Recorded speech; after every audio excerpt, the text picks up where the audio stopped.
आपने सतपुड़ा भवन के दफ्तर में आग लगवा दी, जहां पर इनके भ्रष्टाचार की हजारों फाइलें पड़ी थी।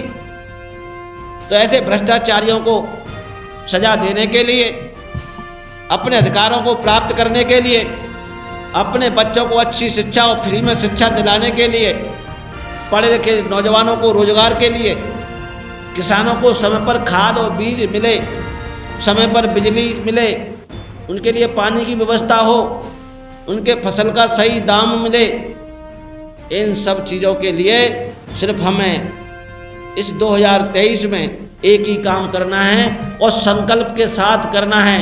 किसी भी बहकावे में नहीं आना है, ना हमारी माताओं को, न बहनों को अपने घरों में भी हमें समझाना है। ये आपको 1000-1500 देकर आपको लूटना चाहते हैं, आपके बच्चों को गुलाम बनाना चाहते हैं, आपको भिखारी बनाना चाहते हैं। इसीलिए तो हम 1000-1500 के लिए भीख मांगते हुए फिरेंगे हर महीने कि हमारे पैसे नहीं आए, हमारे पैसे नहीं आए, हमारी बैंक में नहीं आए, हमारे खाते में नहीं आए। साथियों, इससे आपका भला होने वाला नहीं है। और इस उम्मीद के साथ, ये हमारे सामने करो मरो का प्रश्न है। आने वाले समय बहुत खराब आने वाला है। हमारे बच्चों की शिक्षा चौपट हो चुकी है। पढ़े लिखे पढ़े लिखे नौजवानों को रोजगार नहीं मिल रहा है। अभी बिहार का ये केस, एक IAS की, वहां के एक दबंग ने हत्या कर दी थी। उस अपराधी को कांग्रेस, JDU और RJD की सरकार ने मिलकर उसको छोड़ने का काम किया है। उस परिवार पर क्या बीती होगी, दलित परिवार पर, जिसका बेटा मेहनत मजदूरी करके बड़ी मुश्किल से IAS बना। बहुजन राज अधिकार यात्रा इस प्रदेश में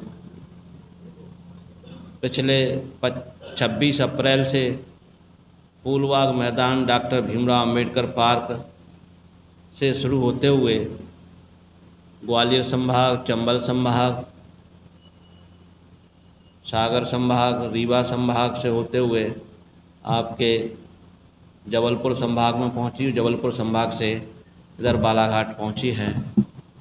साथियों, बहुजन राज अधिकार यात्रा जब शुरुआत हुई तो काफ़ी गर्मी थी, लू चल रही थी, टेम्परेचर 47-48 डिग्री पहुंच रहा था। पर हमारे कार्यकर्ताओं में जोश था इस बार, और हमारी माता बहनों में भी इस बार परिवर्तन की एक आशा जगी है कि इस प्रदेश में, जब से प्रदेश का गठन हुआ है, भारतीय जनता पार्टी और कांग्रेस की ही सरकारें रही हैं, और दोनों ही सरकारों ने इस भोले वाले समाज का, गरीब समाज का शोषण किया है। इनके हक अधिकारों को छीनने का काम किया है, इनके हक अधिकारों को ख़त्म करने का काम किया है, और इनके ऊपर ज़्यादा जुल्म जाति, अन्याय अत्याचार किया है। इस प्रदेश में किसान परेशान हैं, इस प्रदेश में व्यापारी परेशान हैं, इस प्रदेश में पढ़े लिखे नौजवान परेशान हैं, इस प्रदेश में बहन बेटियां परेशान हैं। क्योंकि ये सरकारें दोनों अपने सरकार के मद में भ्रष्टाचार में लिप्त रहती हैं, या अन्याय अत्याचार कराने के लिए जो इनके गुर्गे पले हुए हैं, जो माफिया लोग हैं, खनिज माफिया, भू माफिया, शराब माफिया, तमाम ऐसे गुंडे माफिया लोग जो कहीं ना कहीं गरीब समाज को लूटने का काम करते हैं। कहीं कोई स्कीम चलाते हैं। अभी मेरे पास यहाँ के लोगों ने समस्याएं बताई कि यहाँ पर मनी डबल का बड़ी स्कीम चली। लोगों ने बड़ी उम्मीद के साथ हमारा पैसा दुगना होगा। भोले वाले लोग, सरकार की देखरेख में सब चलता है।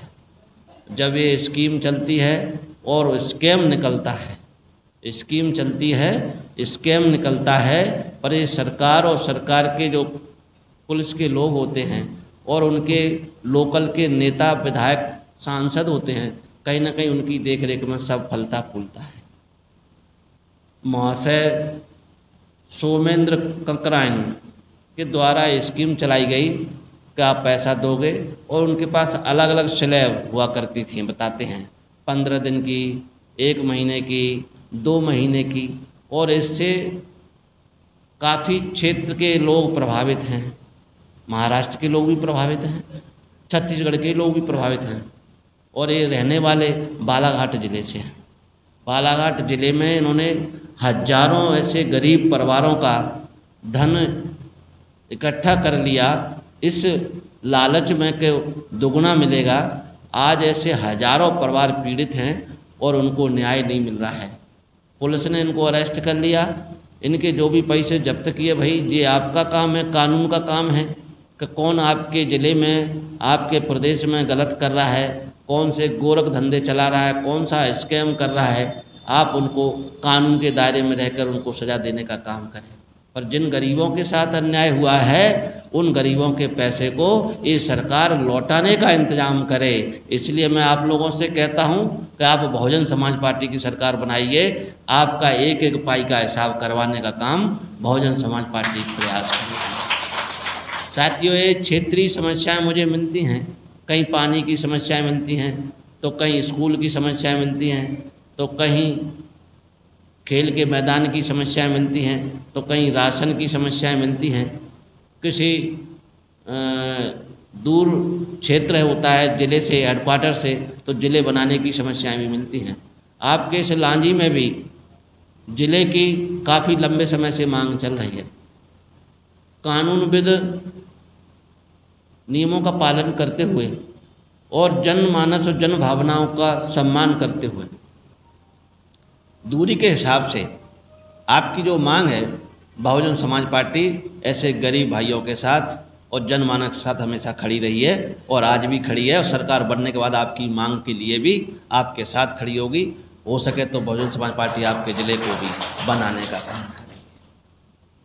साथियों, बहुजन राज अधिकार यात्रा का उद्देश्य इस प्रदेश में भाजपा कांग्रेस की जो जनविरोधी नीतियां हैं, उनके षड्यंत्र हैं, उनका पर्दाफाश करने और इस प्रदेश की सबसे बड़ी समस्या है बड़ी आबादी वाले समाज की, जिसकी आज तक सही से जनगणना भी नहीं हो पाई है, उस ओबीसी समाज को मानवर साहब कांशीराम जी ने, माननीय बहन कुमारी मायावती जी ने पूरे देश में सैकड़ों रैलियां करके, सेमिनार करके जाति तोड़ो समाज जोड़ो के नारे के साथ इस बिखरे हुए समाज को, 6743 जातियों में बटे हुए समाज को जब भाईचारा बनाकर जोड़ने का काम किया और कश्मीर से लेकर कन्याकुमारी तक पैदल चल के और साइकिल चलकर ये आह्वान किया,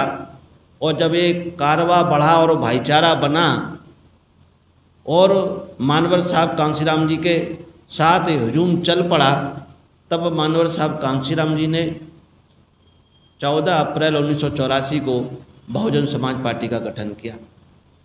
उससे पहले वाम से DS4 बनाई, उसके माध्यम से इस भोले वाले समाज को जागरूक और संघर्ष करने का काम सिखाया।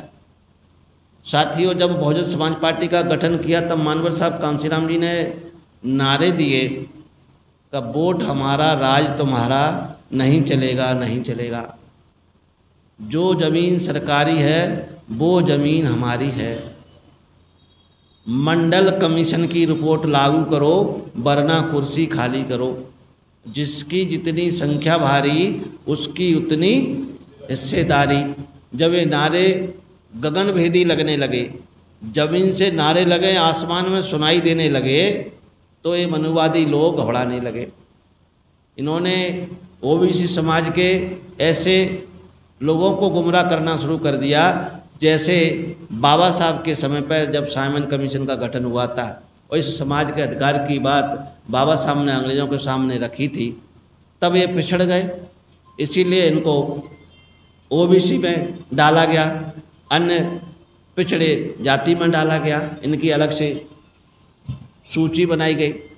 और ठीक उसी प्रकार आज जब मंडल कमीशन की बात आई और मानवर साहब ने आंदोलन छेड़ दिया तो लोग फिर घबराने लगे, कहीं ये लोग फिर से मानवर कांशीराम साहब के साथ खड़े ना हो जाएं। तो जो सपना बाबा साहब ने देखा था, जो सपना महापुरुषों ने, संत गुरुओं ने देखा था कि इस देश के, इस भोले वाले समाज के जो पुरखों का राजपाट इस प्रदेश देश में हुआ करता था, वो राजपाट द्वारा से हासिल हो। मानवर साहब कांसीराम जी के गणवेदी नारे जब गूंजने लगे और हमारा परिवार बढ़ने लगा, भाईचारा बढ़ने लगा। और आपने देखा होगा 1989 में जब पहली बार 3 सांसद चुनकर आए, पहली बार 3 सांसद चुनकर आए, एक आजमगढ़ से, एक पंजाब से और माननीय बहन जी बिजनौर से चुनकर पहुंची। कांग्रेस बीजेपी की सरकार बाहर हुई, बीपी सिंह के नेतृत्व में एक नई सरकार का गठन हुआ। समर्थन की ज़रूरत थी, मानवर साहब कांसीराम जी से, माननीय बहन जी से बीपी सिंह जी ने समर्थन मांगा। मैं इसलिए बात और बताना चाहता हूँ, यहाँ पर काफ़ी बुद्धिजीवी और समझदार हमारे पदाधिकारी साथी बैठे हुए हैं, आप जानते हैं, पर हमें ये बात कोने कोने में पहुँचानी है कि जो लोग आज बीजेपी को हटाना है, बीजेपी को हराना है, बीजेपी को भगाना है, संविधान को बचाना है, नारे तो लगाते हैं, पर ये नहीं जान पाते कि हम किस दुश्मन की वकालत भी करते जाते हैं। जिस दुश्मन ने जिस मसीहा को खून के आंसू रुलाने का काम किया, मानवर साहब को परेशान किया, माननीय बहन जी को खूब परेशान किया, ऐसे लोगों को हम लोग मौका देने का कहीं ना कहीं गलत काम कर रहे हैं। ऐसे प्रचार प्रसार को हम समर्थन कर देते हैं, जिससे कहीं ना कहीं हमारी आवाज़ को ये लोग दबाने का प्रयास कर रहे हैं। तो उस समय पर जो 3 सांसद चुनकर आए, माननीय बहन कुमारी मायावती जी उसमें नेतृत्व कर रही थी और बाहर से मानवर साहब मार्गदर्शन कर रहे थे। बीपी सिंह जी ने समर्थन मांगा, तब माननीय बहन जी ने कहा ना तो हमें कोई मंत्रालय चाहिए और ना ही हमें आपकी बहुत धन चाहिए, हम लोग बाबा साहब के वोट की ताकत से चुनकर यहाँ पहुँचे हैं और हम महापुरुषों के सम्मान में, हम लायक बाप की लायक औलादे हैं, हम अपने बाप का पहले सम्मान कराना चाहेंगे। हम समर्थन देंगे, पर हमारी 2 शर्तें होंगी। पहली शर्त, इस देश के संविधान निर्माता और वोट का अधिकार दिलाने वाले और नारी समाज को बराबरी का अधिकार दिलाने वाले महापुरुष परम पूज्य बोधिसत्व डॉक्टर भीमराव अम्बेडकर जी को भारत रत्न दिया जाए। दूसरी मांग रहेगी, इस देश में बाबा साहब के वोट की ताकत से ओबीसी समाज ने भी मुझे अपना एक एक वोट देकर इस उम्मीद के साथ चुनकर भेजा है कि मैं जब सदन में पहुंचूंगी तो इस गरीब समाज को भी न्याय दिलाने के लिए काम करूंगी और मैं इनको न्याय दिलाकर रहूंगी। इसलिए मेरा समर्थन इस ओबीसी समाज के जो मंडल कमीशन की रिपोर्ट पेंडिंग पड़ी हुई है, वो रिपोर्ट आपको लागू करनी होगी। मेरा समर्थन आपको रहेगा, हमारी पार्टी का समर्थन आपको रहेगा। साथियों, तो मंडल कमीशन की रिपोर्ट 1989 में लागू हुई और 27% आरक्षण मिला, पर दुर्भाग्य इस प्रदेश का है जिसके लिए बहुजन राज अधिकार यात्रा गांव-गांव घूम रही है। आज हमारा ओबीसी समाज यहाँ की 60% आबादी से भी ज़्यादा भागीदारी रखता है। ओबीसी समाज का मुख्यमंत्री भी भाजपा ने बनाया है, पर वो मुख्यमंत्री नागपुर के इशारे पे काम करते हैं। वो मुख्यमंत्री अपने समाज के लिए काम नहीं करते हैं और ना ही समाज की कभी उन्होंने लड़ाई लड़ने का काम किया। इतिहास गवाह है, इतिहास कहता है कि जिस कौम की शासन सत्ता होती है उस कौम पर कभी अन्याय अत्याचार नहीं होते हैं। अंग्रेज़ों ने इस देश पर हुकूमत की, यहाँ पर राजे रजवाड़े खूब रहते थे। एक किस्सा कहानी बता दो कि अंग्रेज़ों की बहन बेटियों के साथ किसी ने भी छेड़खानी और बलात्कार हत्याएं की हों, जबकि आज इस प्रदेश में अगर ओबीसी समाज का मुख्यमंत्री है तो फिर कम से कम ओबीसी समाज पर तो अन्याय अत्याचार नहीं होना चाहिए। SC ST के ऊपर तो सदियों से हो रहा है और अभी भी हो रहा है। उसको ख़त्म करने के लिए ही बहुजन समाज पार्टी संघर्ष कर रही है, पर कम से कम ओबीसी समाज के ऊपर तो नहीं होना चाहिए। कहने को तो है ओबीसी समाज के मुख्यमंत्री हैं, पर साथियों ये सब दिखावा है। मनुवादी पार्टियां कहीं ना कहीं इस SC ST OBC के अधिकारों को ख़त्म करना चाहती हैं। इनको कहीं ना कहीं दबाने के लिए इनका शोषण करना चाहती हैं। इसीलिए ओबीसी के मुख्यमंत्री भले ही हैं, विधायक सांसद भले ही बन रहे हैं, पर वो अपनी आवाज़ बुलंदी के साथ सदन में उठाने का काम नहीं करते। और इसीलिए इस प्रदेश में मंडल कमीशन की रिपोर्ट लागू हुए 33 साल हो गए। 33 साल में भी ओबीसी समाज को 27% आरक्षण इस प्रदेश में अभी तक नहीं मिला है। इसीलिए भी ये बहुजन राज अधिकार यात्रा ठीक उसी प्रकार पूरे प्रदेश में भ्रमण कर रही है, लोगों को जागरूक करने का काम कर रही है। जिस प्रकार मानवर साहब कांसीराम जी ने पूरे देश में घूम घूम कर मंडल कमीशन की रिपोर्ट लागू कराई, इस बात का भी हम आपके सामने आज आश्वासन देते हैं और संकल्प लेते हैं कि बहुजन समाज पार्टी की सरकार बनेगी। पहली कैबिनेट में ओबीसी समाज को 27% आरक्षण देने का काम करेगी। इसके लिए भी बहुजन राज अधिकार यात्रा पूरे प्रदेश में जाने का काम कर रही है और इसमें अपार समर्थन हमारे ओबीसी भाइयों का, बहनों का मिल रहा है। हम गए तो लोगों ने स्वागत किया, सम्मान किया, फूल बरसाए, माला पहनाई, खाना खिलाया, तमाम आशीर्वाद दिए। इसका साफ जाहिर है कि कहीं ना कहीं इस प्रदेश में एक गरीब समाज आज पीड़ित है। ये पीड़ित समाज आज इकट्ठा हो रहा है न्याय के लिए कि हमें न्याय चाहिए, संवैधानिक न्याय चाहिए, संवैधानिक अधिकार चाहिए, संवैधानिक हमारे जो मौलिक अधिकार हैं वो हमको मिलने चाहिए। हर गरीब को रोटी, कपड़ा, मकान, शिक्षा और स्वास्थ्य उनकी आवश्यकता है, वो आवश्यकताएं आज ये सरकारें उनको नहीं दे रही हैं। इसीलिए पूरे प्रदेश में अराजकता का माहौल है, प्रदेश में भय का वातावरण है, प्रदेश में बहन बेटियों के ऊपर अन्याय अत्याचार ज़्यादा हो रहा है। एनसीआरबी की रिपोर्ट कहती है हमारी बहनों के साथ आए दिन बलात्कार हो रहे हैं, उनकी हत्याएं हो रही हैं। अभी शिवपुरी के करहरा विधानसभा के मोहाली गांव में एक 12 साल की नाबालिग बेटी के साथ में बलात्कार किया दरिंदे ने और उसकी हत्या कर दी। अब उसकी लड़ाई बहुजन समाज पार्टी के पदाधिकारी सभी साथी वहाँ पर जाकर लड़ रहे हैं। हमारे प्रदेश के प्रभारी माननीय मुकेश जी भी वहाँ पर पहुँचे हैं, साथ में वहाँ की जिले की टीम है। क्यों? क्योंकि बहुजन समाज पार्टी गरीबों के लिए बनी है, गरीबों को न्याय दिलाने के लिए बनी है, गरीबों की लड़ाई लड़ने के लिए बनी है और बहुजन समाज पार्टी ही आपको सही मायने में न्याय दिलाकर रहेगी। ये साथियों सभी के सामने है। भिंड में ओबीसी समाज की बेटी सीता बघेल गड़रिया समाज से आती है, 8वीं क्लास में पढ़ती थी, मात्र 13 साल उम्र थी। घर पे आती है, शौच के लिए जाती है और वहाँ पर दरिंदों ने उसके साथ बलात्कार किया, उसकी हत्या कर दी। वो हत्यारे आज दिनांक तक पकड़े नहीं गए। इसका मतलब साफ जाहिर है, आपका नारा है कि बेटी बचाओ बेटी पढ़ाओ। भैया आप कहाँ बेटी बचा रहे हैं, कहाँ बेटी पढ़ा रहे हैं? मैं ओबीसी समाज की ही बात कर रहा हूँ। आपने सागर की घटना देखी होगी, बंडा में, आपने टीकमगढ़ के जतारा की घटना देखी होगी, नरसिंहपुर की घटना देखी होगी, भिंड की घटना आपके सामने है। तमाम ऐसी घटनाएं घट रही हैं और SC/ST के तो कहने ही क्या है। आपने देवास की, नेमावर की सुनी होगी, नीमच की सुनी होगी, सिवनी की सुनी होगी।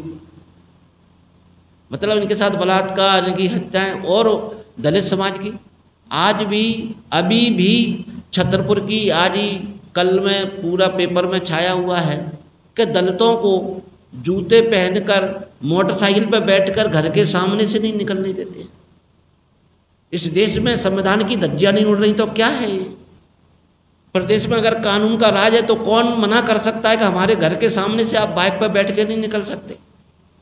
कौन मना कर सकता है कि आप हमारे घर के सामने से जूते पहन के नहीं निकल सकते? दूल्हे घोड़ी पर बैठ के नहीं निकल सकते। इसी प्रदेश में हो रहा है, छतरपुर में हो रहा है, सागर में हो रहा है, कहीं विदिशा में हो रहा है। कोई बाहर की जगह नहीं है। आपका कानून कहीं ना कहीं लचर है, उनको सख्त सजा देने में सक्षम नहीं है। नहीं तो हिम्मत नहीं होती। इस प्रदेश में अगर कानून के द्वारा कानून का राज स्थापित हो जाता तो किसी की मजाल नहीं है कि कानून का उल्लंघन कर दे। सजा सबको बराबर मिलती है, पर इस प्रदेश में कानून नाम की कोई चीज नहीं रही। अपराधी बेखौफ घूमते हैं, माफिया लोग बेखौफ घूमते हैं।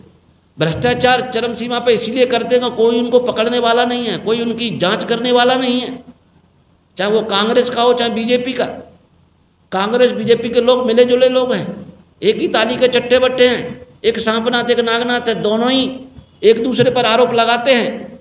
जब सरकार बन जाती है तो शांत हो जाते हैं। देख लीजिए आप, 1993 से लेके 2003 तक कांग्रेस की सरकार थी, श्री दिग्विजय सिंह जी मुख्यमंत्री थे। उनकी ट्रांसफर नीति को देख लीजिए 10 साल की, उनकी पोस्टिंग नीति को देख लीजिए, भर्ती घोटालों को देख लीजिए। और उन्होंने शिक्षा का तो स्तर ही खत्म कर दिया। शिक्षा कर्मी शुरू कर दिए, संविदा कर्मी शुरू कर दिए। भाई एक पद समान वेतन प्रदेश में लागू रहना चाहिए, तभी तो आदमी ईमानदारी से काम करेगा और अपने कर्तव्य का निर्वहन करेगा।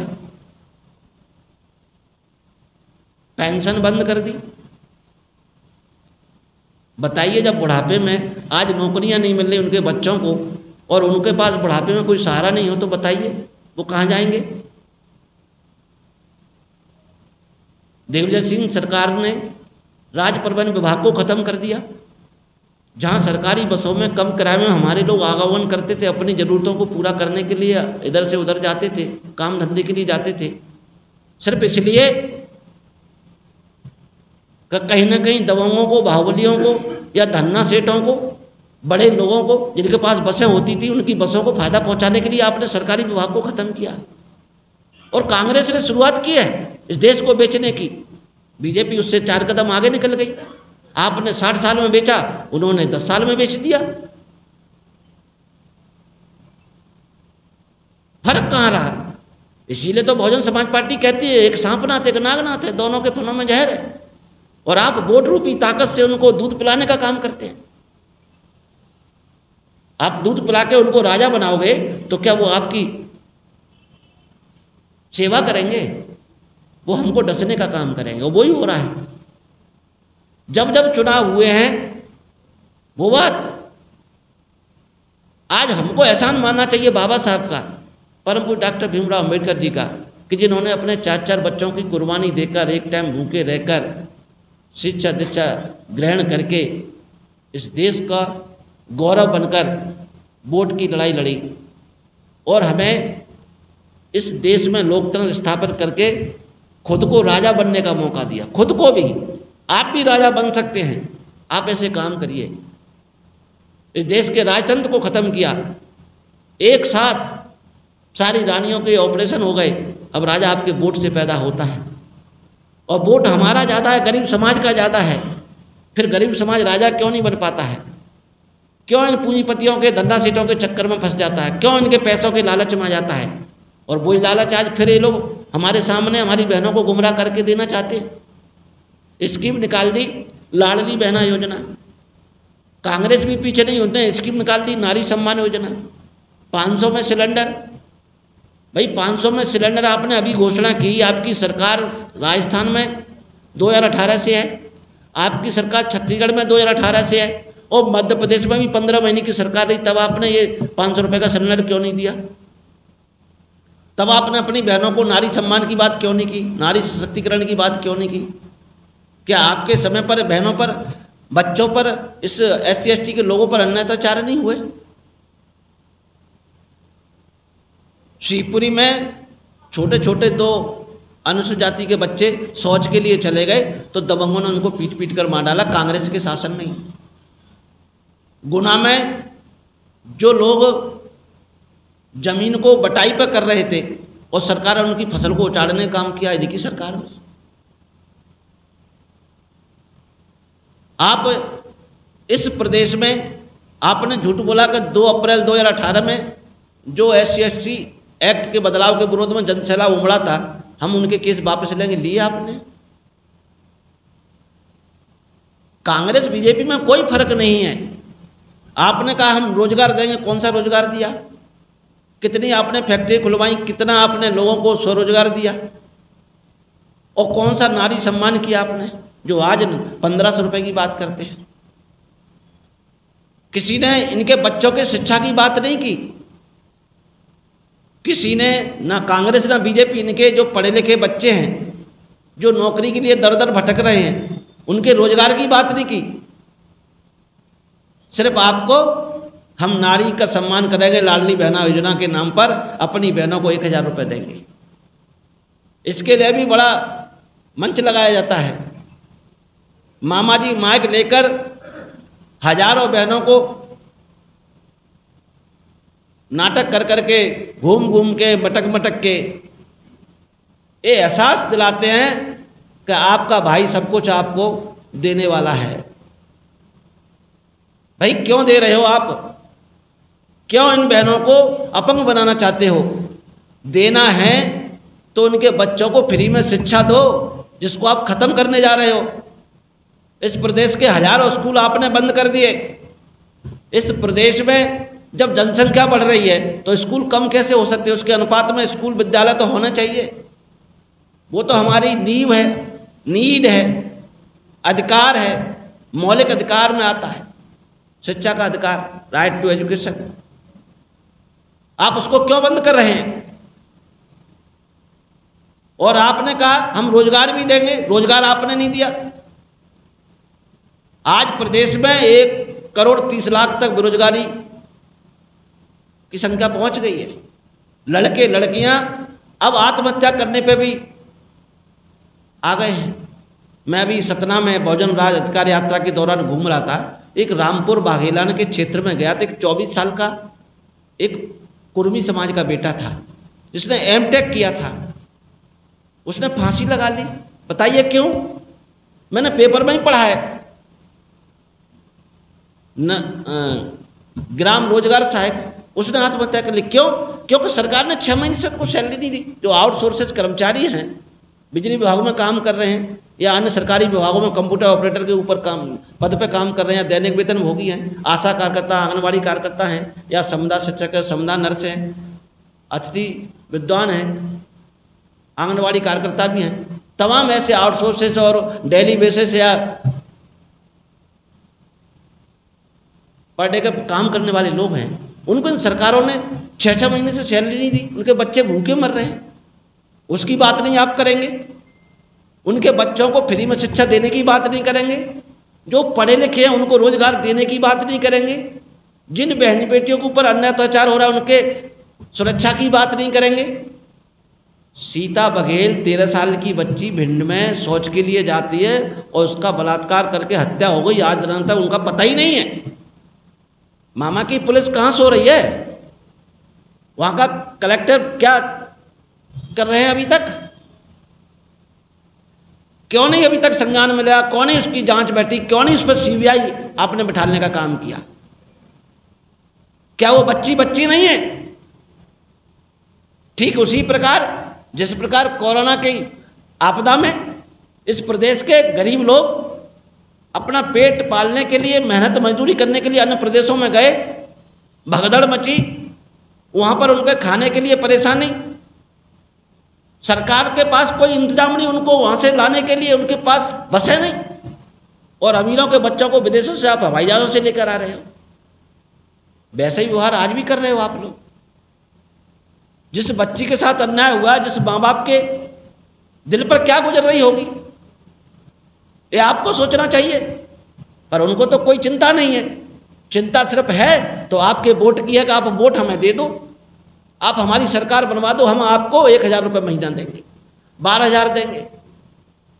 ऐसे ही राशन की बात करते हैं, राशन बढ़ाने की बात करते हैं। 5 किलो गेहूं की जगह 7 किलो की बात करते हैं। कहूँ चावल बढ़ाने की बात करते हैं, शक्कर बढ़ाने की बात करते हैं, तेल बढ़ाने की बात करते हैं। भाई जो लाखों हेक्टेयर जमीन इस प्रदेश में खाली पड़ी है, आप ऐसे जिनके पास जमीनें नहीं हैं उनको उनके हिस्से की 3-3 एकड़ जमीन पट्टे के रूप में दे दो। वो उसमें ज़मीन में खेती करेंगे, अपने बच्चों को पालन पोषण करेंगे, 5 किलो राशन की जरूरत उनको नहीं पड़ेगी। ऐसा परमानेंट इलाज करिए। पर आपकी नीयत अच्छी नहीं है। आप उन गरीबों को सिर्फ टुकड़े टुकड़े में भिखारी की तरह देना चाहते हो, और इसी को हम मनुवाद कहते हैं। इन्हीं अत्याचारों को मनुवाद कहते हैं। भाई आप इंसान को इंसान का दर्जा दे दो, बराबरी का भाईचारा बना लो, रोटी कपड़ा मकान शिक्षा स्वास्थ्य सबको अच्छे से दे दो। पढ़ लिख कर वो जो अपने पैरों पे खड़ा होगा उसको नौकरी के लिए कोचिंग करवा दो। ये सरकार की नैतिक जिम्मेदारी है। पर इस प्रदेश में ऐसा नहीं हो रहा है। बेरोजगार परेशान हो रहे हैं, किसान, 3 काले कानून की कहानी सबको पता है। 1 साल तक किसानों ने धरना आंदोलन प्रदर्शन किए, 750 किसानों की जान चली गई, यानी हत्यारी सरकार है। तब उन काले कानूनों को इन्होंने रोकने का काम किया है। अभी भी उसके ऊपर कोई ठोस नीति नहीं बनाई है, अभी भी झूल रहे हैं किसान लोग। कोई एमएसपी की फुल गारंटी की कोई योजना नहीं है। इसीलिए तो किसानों की आय दुगनी करने की बात करते हैं और लागत निकल नहीं पा रही है। खाद ब्लैक में खरीदते हैं, बीज ब्लैक में खरीदते हैं, जब बिजली की बात आती तो बिल दुगने आ जाते हैं। चुनाव के समय पर बिजली के माफ करने की बात करते, भाई क्यों ऐसा कर रहे हो? क्यों सिस्टम को आपने खराब कर रखा है? आप संविधान के अनुसार सिस्टम को क्यों नहीं चलाना चाहते हैं? माननीय बहन कुमारी मायावती जी ने उत्तर प्रदेश में 4 बार सरकार चलाने का काम किया। ऐसा कोई बिंदु बता दिए जहां पर आज उनकी वाहवाही नहीं हो रही, चाहे डेवलपमेंट का हो, चाहे इंफ्रास्ट्रक्चर का हो, चाहे लॉ एंड ऑर्डर का हो, चाहे बहन बेटियों की सुरक्षा का हो, चाहे एजुकेशन का हो, चाहे एम्प्लॉयमेंट का हो। माननीय बहन जी ने हर एक बिंदु पर संवैधानिक काम करने का काम किया। बाबा साहब ने कहा था कि किसी भी देश का संविधान कितना भी अच्छा क्यों ना हो, अगर उसको चलाने वालों की नीयत अच्छी नहीं होगी तो वो संविधान में कमी बताने का काम करेंगे। और किसी देश का संविधान थोड़ा बहुत कमी भी क्यों ना हो और चलाने वाले की नीयत अच्छी है तो संविधान को अच्छा साबित करेंगे। इस देश में सभी प्रदेशों में ज़्यादातर संविधान में कमी बताने की कोशिश करते हैं। और जब माननीय बहन कुमारी मायावती सबसे बड़े सूबे उत्तर प्रदेश की मुख्यमंत्री बनती हैं तो उसी संविधान के ताकत से इस गरीब समाज को न्याय देने का काम करती है। किसान भाइयों को 3-3 एकड़ जमीन देकर उनको छोटा किसान बनाने का काम किया। आरक्षण का पूरा पालन करते हुए बैकलॉग की भर्ती करके लाखों लोगों को रोजगार देने का काम किया। अपर कास्ट के गरीबों को भी आरक्षण के लिए वकालत का काम किया।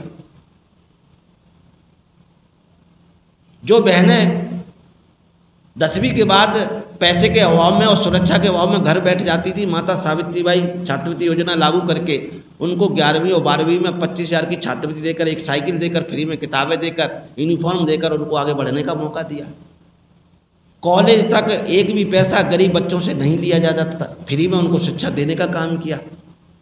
और जब इनकी शिक्षा पूरी हो जाती थी तो पीसीएस और यूपीएससी के लिए अच्छी कोचिंग संस्थान खोलने का काम किया, जहाँ से आज भी बच्चे अच्छे से सिलेक्ट होते हैं और नौकरी कर रहे हैं। माननीय बहन जी की जय जयकार करते हैं।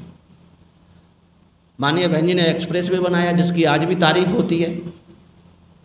माननीय बहन जी ने फार्मूला रेस का कोर्ट बनाया जिसमें पूरे इंटरनेशनल का गेम होते हैं।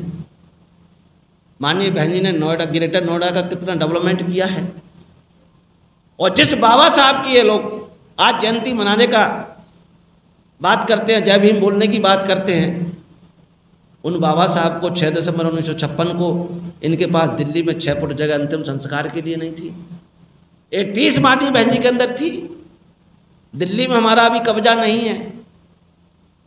और माननीय बहन जी ने दिल्ली के सटे उत्तर प्रदेश नोएडा में जब उनका सरकार हुआ तो राष्ट्रीय दलित प्रेरणा केंद्र बनाकर इस देश में जन्मे सभी संत गुरु महापुरुषों को सम्मान देने का काम किया, हमारा गौरव बढ़ाने का काम किया। उत्तर प्रदेश के लखनऊ में परम पूज्य डॉक्टर भीमराव अंबेडकर जी के सम्मान में अंबेडकर पार्क बनाकर विश्व को धरोहर देने का काम किया। हर समाज को, हर धर्म को बराबर के अधिकार देने का काम किया। ITI college, engineering college, medical college, university, international university, school, primary school, Urdu school, सबको सुदृढ़ करने का काम किया। एजुकेशन पर बहुत काम किया।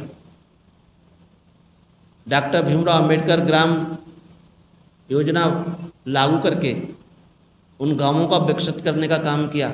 वहाँ पर नल की व्यवस्था, वहाँ पर बिजली की व्यवस्था, वहाँ पर पढ़ने के लिए स्कूल की व्यवस्था, वहाँ पर एक अस्पताल, छोटे से अस्पताल की व्यवस्था, खेल के मैदान की व्यवस्था। जिन लोगों के पास पक्के मकान नहीं थे, मानवर साहब कांसीराम जी आवास योजना लागू करके 2 कमरे, लैट्रिन, बाथरूम, किचन, फ्लैट देने का काम किया। आप बताइए कहाँ पर आपको कमी लगी। और लॉ एंड ऑर्डर ऐसा कि अगर पार्टी के किसी भी आदमी ने भी कोई गलत काम किया तो उसको भी माननीय बहन जी ने जेल की सलाखों में डालने का काम किया। उत्तर प्रदेश का लॉ एंड ऑर्डर बिल्कुल ख़राब था। जब माननीय बहन जी उस प्रदेश की चीफ मिनिस्टर बनी तो 1,45,000 गुंडों को जेल में डालने का काम किया। माननीय बहन जी के नाम से गुंडे थर थर काँपने लगते थे, या तो प्रदेश छोड़ जाते थे या फिर जेल की सलाखों को पीछे होते थे। अधिकारी कर्मचारी टाइम पर ड्यूटी जाता था। जो हमारे गरीब समाज के लोग किसी भी समस्या के लिए उनके पास जाते थे तो सबसे प्राथमिकता में उनकी समस्या का समाधान होता था। गांव में चौपाल लगती थी। भ्रष्टाचार बिल्कुल ख़त्म कर दिया था। जिन अधिकारियों ने कोई भी गलत काम किया तो उसको तुरंत एक्शन लेने का काम किया था। आपने देखा होगा एक बार आईपीएस और डीआईजी रैंक के लोगों कई लोगों को सस्पेंड करने का माननीय बहन जी ने एक साथ काम किया, उन्होंने जब करप्शन किया था। किसी में हिम्मत नहीं ऐसा लॉ एंड ऑर्डर कंट्रोल करने की। ये पूरा देश नहीं पूरा विश्व जानता है, पर हमारी सोच खराब है। हम बस उनको मानना नहीं चाहते हैं। ऐसे इस देश के लोगों ने भ्रम बना लिया है। इसीलिए आज इस गरीब समाज के वोटों को पोलराइजेशन करने के लिए तरह तरह के सामाजिक संगठन खड़े किए जा रहे हैं। कई पार्टियां निर्मित कराई जा रही हैं, उनको फंड अरेंज किया जा रहा है। प्लानिंग के तहत वो किसी को भी स्वीकार कर सकते हैं, पर माननीय बहन कुमारी मायावती से दिक्कत है। क्यों? कि माननीय बहन कुमारी मायावती जी परम पूज्य डॉक्टर भीमराव अम्बेडकर जी की विचारधारा को भारत के कोने कोने में पहुंचाना चाहती हैं। इस देश में संविधान को लागू कराना चाहती हैं। इस देश के हर इंसान को बराबरी का अधिकार देना चाहती हैं। सामाजिक परिवर्तन, आर्थिक मुक्ति का आंदोलन कोने कोने में ले जाता है। यहाँ कोई छोटा ना कोई बड़ा हो, समता समानता बंधुत्व भाईचारा न्याय आधारित ऐसे अधिकार हों। महात्मा ज्योतिराव फुले का सपना साकार हो, समता मूलक समाज की स्थापना करके जो महात्मा ज्योतिराव फुले जी ने किया था वो माननीय बहन जी करना चाहती हैं।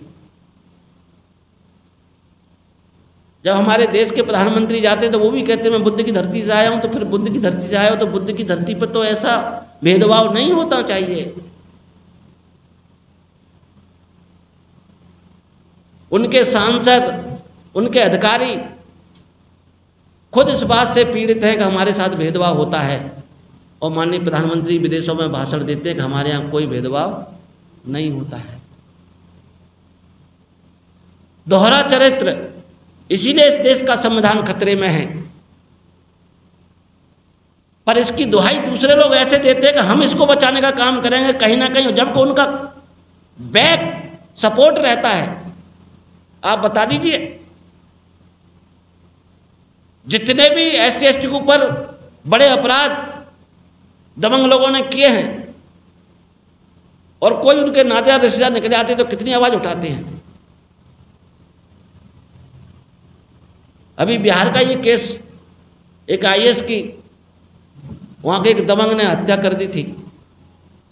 उस अपराधी को कांग्रेस, JDU और RJD की सरकार ने मिलकर उसको छोड़ने का काम किया है। उस परिवार पर क्या बीती होगी, दलित परिवार पर, जिसका बेटा मेहनत मजदूरी करके बड़ी मुश्किल से IAS बना। आज उसकी पत्नी न्याय की उम्मीद लेकर बैठी है तेलंगाना में। उसके लिए कौन से कांग्रेसी ने आवाज उठाई? कौन से संविधान के हितैषी वाले लोगों ने आवाज उठाई? कौन से बिल में छिप गए थे? कौन से सामाजिक संगठन ने आवाज उठाई? अगर उसकी आवाज किसी ने उठाई तो माननीय बहन कुमारी मायावती जी ने उठाई। अगर उस प्रवास से कोई मिलने गया तो बहुजन समाज पार्टी के कार्यकर्ता गए, तेलंगाना के प्रदेश अध्यक्ष सम्मानीय डॉक्टर RS प्रवीण कुमार जी गए। और ये सरकारें कहती हैं कि हम गरीबों के न्याय की बात करेंगे, दलितों को, आदिवासियों को सम्मान देने का काम करेंगे। आदिवासियों के नाम पर गौरव दिवस बनाते हैं प्रदेश में, और आदिवासी समाज के हक अधिकार कैसे छीने जा रहे हैं, उनके जंगलों को कैसे जंगलों से बेदखल किया जा रहा है, ये किसी से छुपा नहीं है। इसलिए ये बहुजन राज अधिकार यात्रा पूरे प्रदेश में जन जन तक जाकर इस भोले वाले समाज को जागरूक करने का काम कर रही है। और इस उम्मीद के साथ ये हमारे सामने करो मरो का प्रश्न है। आने वाले समय बहुत खराब आने वाला है। हमारे बच्चों की शिक्षा चौपट हो चुकी है। पढ़े लिखे पढ़े लिखे नौजवानों को रोजगार नहीं मिल रहा है। बहन बेटियों की सुरक्षा नहीं हो रही है। जमीन जायदाद हमारे पास है नहीं, फैक्ट्री हमारे पास है नहीं, फैक्ट्रियों में हमारे लिए काम भी नहीं है। मैं अभी मंडला से निकल कर आया था। मंडला में पूरा ट्राइबल क्षेत्र है, ट्राइबल के वहाँ पे सांसद है, और उस क्षेत्र में कोई उद्योग नहीं है, कोई काम धंधे का कोई वहाँ पे व्यवस्था नहीं है। लोग पीड़ित हैं, परेशान हैं। रोडें नहीं, रोडों में भ्रष्टाचार हो रहा है। जबलपुर से मंडला रोड जाती है, वहाँ पे आज दिनांक तक रोड नहीं बनी है। इतना भ्रष्टाचार, वहाँ के गरीब लोग परेशान हो रहे हैं हर समस्या से। कैसा आप विकास करना चाहते हैं प्रदेश का? भाई हर क्षेत्र में लोकल रोजगार के व्यवस्था होना चाहिए, और व्यवस्था थोड़ी बहुत है भी तो वहाँ लोकल के लोग नौकरियां नहीं करेंगे, लोकल के लोगों को वहाँ पे काम नहीं मिलेगा। ये इनकी मोनोपोली है इस गरीब समाज को परेशान करने की, SC ST OBC minority upper caste के गरीब लोगों को परेशान करने की। इस नीति को बदलने के लिए बाबा साहब ने आपको वोट की ताकत दी है। हम दुश्मनों का तोप तलवार से मुकाबला नहीं कर सकते, उनके पास बहुत संसाधन है। हम उनका नोटों से भी मुकाबला नहीं कर सकते, उनके पास बहुत नोट है। धरना सेठ लोग भी उनके पास पानी की तरह पैसा बहाते हैं। अडानी अंबानी जैसे लोग खजाना खोल देते हैं। उनको पता है कि माननीय बहन जी ने अपनी सरकार में किसी भी उद्योगपतियों को ज़्यादा तो जब वो नहीं दी थी कि वो कोई भी अवैध काम और जनता को ठगने वाली योजना बना ले। माननीय बहन जी ने कहा कि हम किसानों को सम्मान देंगे, उनकी आय दुगनी करने का प्रयास करेंगे। गन्ना की मूल्य उन्होंने दुगने किए, किसानों के कर्जे माफ किए। ये मैं नहीं कह रहा हूं, वहां की किसान यूनियन कहती है।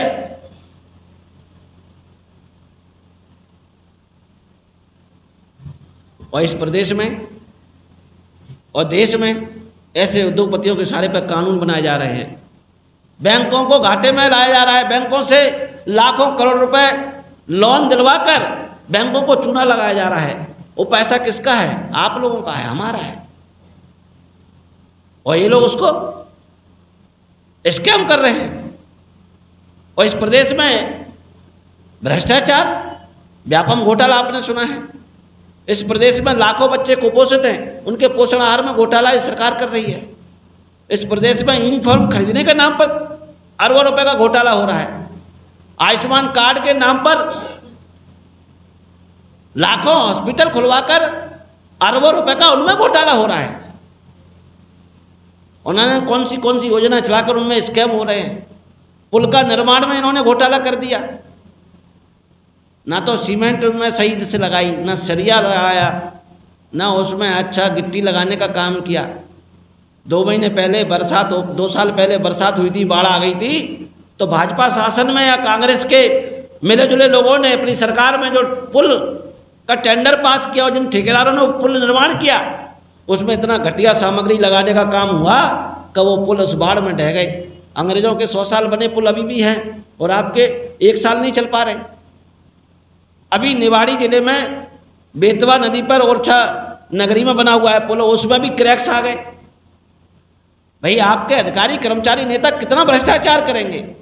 और शायद इसीलिए भ्रष्टाचार ही हम लोग कहेंगे कि जब कोई भी काम अच्छे से नहीं हो रहा है। आपने सतपुड़ा भवन के दफ्तर में आग लगवा दी, जहाँ पर इनके भ्रष्टाचार की हजारों फाइलें पड़ी थी। तो ऐसे भ्रष्टाचारियों को सजा देने के लिए, अपने अधिकारों को प्राप्त करने के लिए, अपने बच्चों को अच्छी शिक्षा और फ्री में शिक्षा दिलाने के लिए, पढ़े लिखे नौजवानों को रोजगार के लिए, किसानों को समय पर खाद और बीज मिले, समय पर बिजली मिले, उनके लिए पानी की व्यवस्था हो, उनके फसल का सही दाम मिले, इन सब चीज़ों के लिए सिर्फ हमें इस 2023 में एक ही काम करना है और संकल्प के साथ करना है। किसी भी बहकावे में नहीं आना है, ना हमारी माताओं को, ना बहनों को अपने घरों में भी हमें समझाना है। ये आपको 1000-1500 देकर आपको लूटना चाहते हैं, आपके बच्चों को गुलाम बनाना चाहते हैं, आपको भिखारी बनाना चाहते हैं। इसीलिए तो हम 1000-1500 के लिए भीख मांगते हुए फिरेंगे हर महीने कि हमारे पैसे नहीं आए, हमारे पैसे नहीं आए, हमारी बैंक में नहीं आए, हमारे खाते में नहीं आए। साथियों, इससे आपका भला होने वाला नहीं है। बहुजन समाज पार्टी की सरकार बनाओ। बहुजन समाज पार्टी आपके बच्चों को फ्री में शिक्षा देकर उनको अपने पैरों पर खड़ा करने का काम करेगी। जो पढ़े लिखे नौजवान हैं उनके लिए रोजगार के समुचित व्यवस्था करने का काम करेगी। आपके परिवार के लोगों के लिए काम की व्यवस्था करेगी। आज हर घर में बिगड़ काम के लोग बैठे हुए हैं। मनरेगा का इन्होंने वो भी योजना चलाई हुई है, और जाके पूछिए सरपंचों से तो जेसीबी से काम होता है, पैसे का बंदर बांट होता है। भ्रष्टाचार चारों तरफ बड़े पैमाने पर हो रहा है, हर जगह भ्रष्टाचार हो रहा है। आपके आरक्षण नीति को भी ये बड़े प्लानिंग से खत्म करना चाहते हैं। रोस्टर इन्होंने बदलने का काम किया है। हर तरफ हाहाकार मचा हुआ है। इसलिए आदरणीय सम्मानित साथियों, माताओं, बहनों, आप लोगों से हम कहना चाहते हैं, मानवर साहब कांसीराम जी ने पूरे देश में घूमकर इस भोले वाले गरीब समाज के लिए भाईचारा बनाते हुए बहुजन समाज पार्टी बनाकर हमें एक आदर्श नेता आदरणीय बहन कुमारी मायावती जी को देने का काम किया। आज पूरे देश की निगाहें माननीय बहन जी के ऊपर हैं और हमें माननीय बहन जी के ऊपर गर्व है कि जिनके 24 घंटे में 20 घंटे इस गरीब समाज के अधिकारों की लड़ाई लड़ने के लिए संघर्ष कर रही हैं। हर इनकी दुख तकलीफों को ध्यान में रखते हुए, हर इनके अपराधों पर नज़र रखते हुए, हर इनकी छोटी से छोटी षड्यंत्रों का पर्दाफाश करने के लिए बहन जी 24 घंटे तैयार रहती हैं। हमें माननीय बहन जी के हाथ मजबूत करने हैं। हाथ मजबूत करने के लिए हमें संकल्प लेना होगा। आपको अपने क्षेत्र की समस्या भी आपके सामने है। डबल मनी का स्कैम जो हुआ है उसका अगर पर्दाफाश करना है और गरीबों को न्याय दिलाना है। आपके क्षेत्र की जिले की भी समस्या है तो आपके क्षेत्र को जिला घोषित करवाना है। बेरोजगारों को रोजगार की भी समस्या है, किसानों की भी समस्या है, बहन बेटियों की सुरक्षा की समस्या, बच्चों की शिक्षा की समस्या है। इसीलिए बाबा साहब ने कहा था कि राजनीतिक सत्ता वो मास्टर चाबी है जिससे आपकी हर समस्या के ताले खोले जा सकते हैं। तो वो समस्या हमें दूर करनी है। इस देश में संविधान को बचाना है और संविधान को बचाने का नाटक तो कोई भी कर ले, पर इस देश में संविधान के लिए कोई मर सकता है, मिट सकता है तो सिर्फ बहुजन समाज पार्टी है और उसकी आदर्श नेता आदरणीय बहन कुमारी मायावती जी है। एक बार कोशिश हुई थी कि संविधान की समीक्षा करेंगे, तब बहुजन समाज पार्टी नहीं और माननीय बहन कुमारी मायावती जी ने कहा था कि दिन में तारे दिखा देंगे। साथियों, किसी में हिम्मत नहीं है, पर कहीं ना कहीं फिर भी वो हमको कमजोर करते हुए हमारे वोटों का ध्रुवीकरण करने के लिए चालाकी से तमाम सामाजिक संगठन बनवाकर छोटी छोटी पार्टियों को सपोर्ट करके पैसा देकर उनके लोगों को हमारे बीच में पहुंचाकर इस तरीके से गुमराह करने का काम करना जिससे बहुजन समाज पार्टी के कैंडिडेट चुनाव हार जाएं। इन चमचे दलालों को आपको रोकना होगा, आपको समझना होगा, जाके समझाना भी होगा कि ऐसी नौबत ना आए। हर हालत में इस बालाघाट जिले में आपको अपना विधायक जिताकर भोपाल भेजना है, तभी हमारी समस्याओं का समाधान होगा, तभी अंत होगा। तथागत बुद्ध कहते हैं अत्तो दीपो भव अपना दीपक स्वयं बने, अपने पैरों पर स्वयं खड़े हों। जब आप स्वयं खड़े होंगे तभी आप चलेंगे।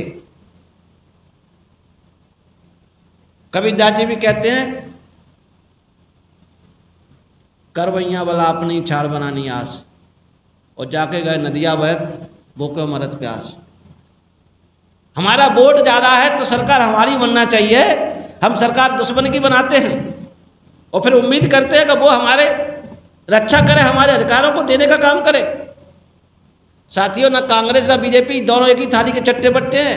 इंद्र मेघवाल 9 साल का बच्चा राजस्थान में एक मटके से पानी पी लिया, इसके खिन्न होकर उस टीचर ने उसकी इतनी पिटाई कर दी, कान का पर्दा फाड़ दिया और उस बच्चा मर गया। कांग्रेस की सरकार है वहां पर। आपने देखा होगा कि जितेंद्र मेघवाल मूंछ रखता था, होमगार्ड में नौकरी करते थे, सिर्फ इसलिए मार दिया वो अच्छे कपड़े पहनकर बुलेट पे चलता था मूंछ का ताव देके। क्या इस देश का संविधान उनको स्वतंत्रता की अभिव्यक्ति नहीं देता है? उनको स्वतंत्रता के साथ रहने की आज़ादी नहीं देता है? क्या वहाँ पर कांग्रेस की सरकार नहीं थी? वहाँ पर क्या कांग्रेसियों के मुंह में दही जम गया है?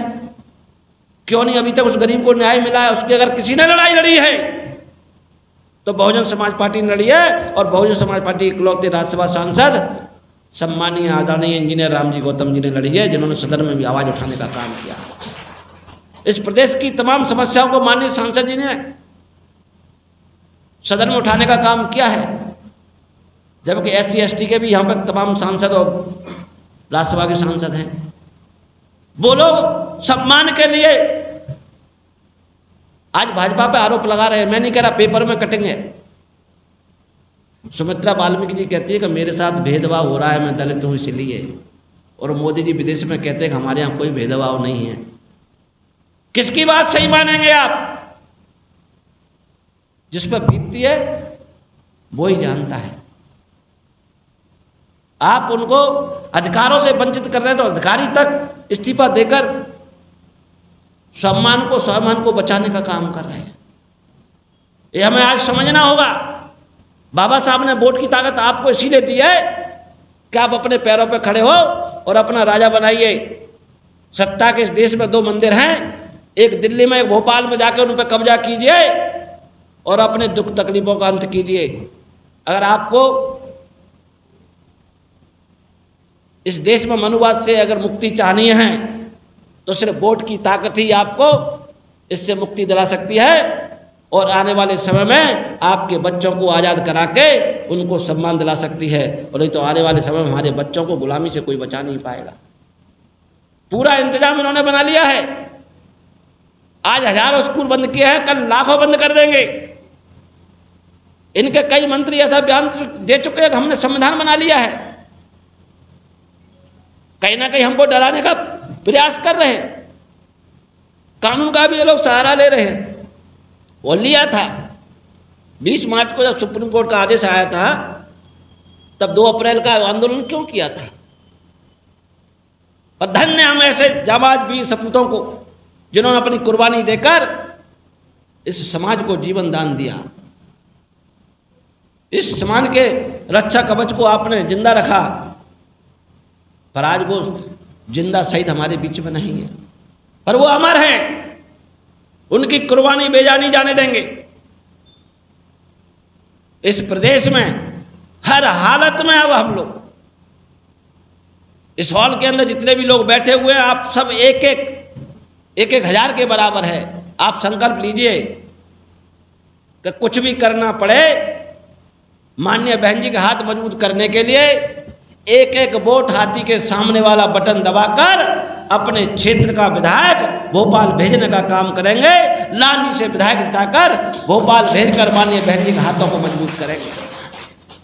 तब लोकसभा में जाकर जब हम माननीय बहन जी को एक सांसद देंगे, तब माननीय बहन जी के हाथ मजबूत होंगे। हम माननीय बहन जी को देश का प्रधानमंत्री बनाने का काम करेंगे। तब इस देश के संविधान की रक्षा होगी, गरीबों को न्याय मिलेगा, बहन बेटियों की सुरक्षा होगी, महापुरुषों का सपना साकार होगा। साथियों, इतनी बात करने के लिए गांव-गांव जाकर ये बहुजन राज अधिकार यात्रा, ना तो गर्मी देख रही ना बरसात देख रही, हमारा हौसला आज बहुत बुलंद है।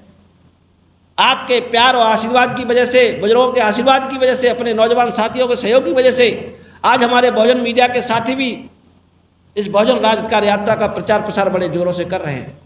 दिल्ली के भी साथी हैं, ग्वालियर के साथी हैं, महाराष्ट्र के भी साथी लोग। मैं सबसे और आह्वान करना चाहता हूं, ऐसे अपनी पूरी टीम को आप थोड़ा सा मदद कराएं। इस प्रदेश में सरकार बनाना बहुत जरूरी है। एक संदेश देने के लिए, और माननीय बहन कुमारी मायावती जी की नज़र सबसे पहले मध्य प्रदेश पर ही है। माननीय बहन जी इस बार हर हालत में इस प्रदेश में बदलाव चाहती हैं और बहुजन समाज पार्टी की सरकार चाहती है, पर इसके लिए संघर्ष और मेहनत हमें करनी होगी। हर पोलिंग बूथ का हमें गठन करना होगा, सेक्टर की कमेटियां अच्छी बनानी होंगी, उनको ट्रेनिंग देनी होगी, इनके षड्यंत्रों से सावधान करने के लिए किस प्रकार हमारे वोटों को लालच देने का काम करते हैं, कैसे कैसे नौकरी और सरकारी मशीनरों को हमारे घरों में भेजकर हमको गुमराह करने का काम करते हैं। ऐसे षड्यंत्रों का बारीकी से बारीकी आपको माइक्रो ऑब्जर्वेशन करना पड़ेगा, तब आप इस प्रदेश में बहुजन समाज पार्टी की सरकार बना पाएंगे। महापुरुषों के सपने को साकार करके माननीय बहन जी को इस देश का प्रधानमंत्री बना पाएंगे। साथियों, इतनी बात करने के लिए मैं आपके बीच में पहुंचा हूं और आपने हमारी बातों को बड़े ध्यान से सुना है। मैं 2 लाइन कहते हुए अपनी वाणी को विराम दूंगा। असफलता एक चुनौती है, इसे स्वीकार करो। असफलता एक चुनौती है, इसे स्वीकार करो। क्या कमी रह गई देखो और सुधार करो। जब तक सफल ना हो नींद चैन सब त्यागो तुम। संघर्षों का मैदान छोड़ मत भागो तुम। और कुछ किए बगैर यूं ही जय जयकार नहीं होती, और कोशिश करने वालों की कभी हार नहीं होती। साथियों, धन्यवाद। जय भीम, जय भारत। बहुजन विचारधारा को घर घर तक पहुंचाने के लिए हमारे YouTube चैनल को सब्सक्राइब करें, लाइक करें, कमेंट करें, शेयर करें और बेल आइकन की घंटी दबाना ना भूलें।